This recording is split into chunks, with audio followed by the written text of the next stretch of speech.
Hi every one. എവിടെ നോക്കിയാലും മാങ്ങ. അപ്പം ഞാനും കരുതി മാങ്ങ വെച്ച് എന്തെങ്കിലും ഒന്ന് ഉണ്ടാക്കിക്കളയാം. അപ്പം മാങ്ങ എന്ന് കേൾക്കുമ്പോൾ എല്ലാവരും ആദ്യം വിചാരിക്കും മാങ്ങ ജ്യൂസ് ആയിരിക്കും എന്ന്. പക്ഷെ മാങ്ങ ജ്യൂസല്ല, നമ്മളിന്ന് മാങ്ങ കൊണ്ട് ഐസ്ക്രീമാണ് ഉണ്ടാക്കാൻ പോകുന്നത്.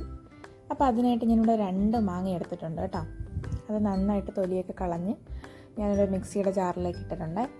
അതിൻ്റെ കൂടെ ആവശ്യത്തിന് പഞ്ചസാര, പിന്നെ ആവശ്യത്തിന് പാല്, പിന്നെ ഫ്രഷ് ക്രീം. ഇത്രയാണ് എടുത്തിട്ടുള്ളത് കേട്ടോ. പാല് വേണ്ടവർക്ക് ചേർത്താൽ മതി, ഓപ്ഷണലാണ് കേട്ടോ. ഫ്രഷ് ക്രീമാണ് നമ്മൾ കൂടുതലും ഐസ്ക്രീം ഉണ്ടാക്കാനായിട്ട് യൂസ് ചെയ്യുന്നത്. എന്നിട്ട് ഇത് നന്നായിട്ട് ഞാനൊന്ന് ബ്ലെൻഡ് ചെയ്തെടുത്തിട്ടുണ്ട്. ബ്ലെൻഡ് ചെയ്തെടുത്ത് ഞാനൊരു ഓവർനൈറ്റ് ഫുള്ള് ഞാൻ ഫ്രീസ് ചെയ്തിട്ടുണ്ട് കേട്ടോ. ഇത് അപ്പോഴാണ് ഇവിടെ റെഡിയായി കിട്ടിയത്.